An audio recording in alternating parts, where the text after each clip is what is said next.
Pirmiausia, labai gaila, kad mes niekad nevertinam rytų išminties, mes niekad nesisėmėm, nesirėmėm nei Avicienos, nei Budos, nei Konfucijos mokymais. Nu, ne viskas tinka ir pritaikoma mūsų krikščioniškam pasauliui. Visai be reikalo, yra visiškai gerų, sektinų, rytietiškų pavyzdžių, kurias puikiausiai perkelti galima į Lietuvą. Pavyzdžiui, tokia unikali Vidurinės Azijos šalis, kaip Uzbekija. Nu ir ko mes galim pasimokinti iš Uzbekų? Ko mes galim pasimokinti iš Uzbekų, klausia Pelė. Štai Taškente kelių policijos viršininkų buvo paskirtas vyriškis, kuris visiškai neturi jokių giminių, nei brolių, nei dėdžių, nei šešurų, nei tetėnų. Tai Pelė paklaus, nu ir kągi jis tokio padarė, tai paklaus Pelė. Nu, nusileisiu jums šį kartą, nu ir ką jis padarė? O, paklausė. Jis pasakė, kad jeigu kas nors prisistatys mano giminę, uždarysiu į areštinę. Ir jau sekančią dieną Taškento areštinė buvo sausakimša prigrūsta žmogų.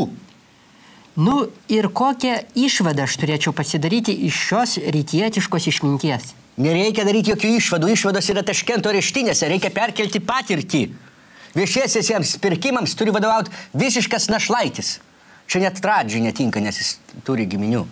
Na, tai kur tu tokį vienišą žmogų rasi be giminių čia? Uzbekai rado, tai mes negalim. Negalim. Lietuva švogerių kraštas ir tą jums bet kas patvirtins. Uzbekų čia tai nevešim ir nestatysim pareigūnais. A kodėl ne? Vilhelmą von Urachą vežėmės. Basanavičių iš Bulgarijos vežėmės. Adamkų vežėmės, aišku vežėmės. Tai kodėl negalima atsivežti kelių uzbekistaniečių? Gal užtenka Grybauskaitės, ji labai mažai giminių turi, nu ir va gerai tvarkosi. Vo, pritariu. Prie Grybauskaitės dar pridėt keletą uzbekų. Vo tvarka būtų.